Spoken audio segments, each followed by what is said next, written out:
Taste the Daily. அண்மை செய்தி. நாகை மாவட்டம் வேளாங்கண்ணி செருதூர் மீனவ கிராமத்தில் உள்ள ஆற்று முகத்துவாரத்தை பார்வையிட்டு மீனவ மக்களை சந்தித்து அவருடைய குறைகளை கேட்கவுள்ளார்.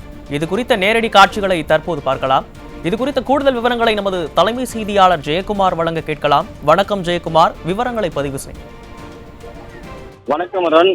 அனைத்து இந்திய அண்ணா திராவிட முன்னேற்ற கழகத்துடைய பொதுச் செயலாளரும் சட்டமன்ற எதிர்க்கட்சித் தலைவரும் முன்னாள் முதலமைச்சருமான புரட்சித் தமிழர் எடப்பாடி கே பழனிசாமி அவர்கள் தற்போது நாகப்பட்டினம் மாவட்டம் வேளாங்கண்ணி செருதூர் பகுதியிலே மீனவ மக்களோடு கலந்துரையாடி வருகிறார். இந்த பகுதியிலே முகத்துவாரம் அடிக்கடி மூடிக்கொள்வதால் மணல் மேடுகளாக காட்சியளிப்பதால் இங்கு இருக்கக்கூடிய மக்களுக்கு தொடர்ச்சியாக அந்த படகுகள் சுமார் 500-1000 படகுகள் இருக்கிறது.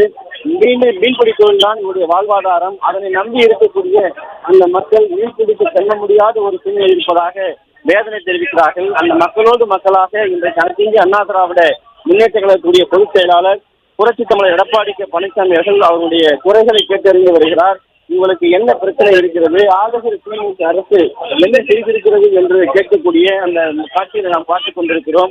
நேரடியாக அந்த செருதூர் கிராமத்திற்கு வந்து அந்த மீனவ மக்களோடு அங்கு இருக்கக்கூடிய பிரச்சனைகளை அவர் கேட்டறிந்து வரக்கூடிய அந்த காட்சிகளை நாம் பார்த்து வருகிறோம். மீனவ மக்களுக்கு ஏற்கனவே ஆளுகிற திமுக அரசு பல்வேறு பிரச்சனைகள் அவர்களுக்கு சேர வேண்டிய அந்த பேரிடர் காலங்களில் நிவாரணையையும் அல்லது குறிப்பாக மீன்பிடி தடை காலங்களிலும் படகுகளால் ஏற்படக்கூடிய பேரிடர் இழப்புகளையும் வழங்குவதில்லை என்ற ஒரு குற்றச்சாட்டு முன்வைக்கப்படுகிறது.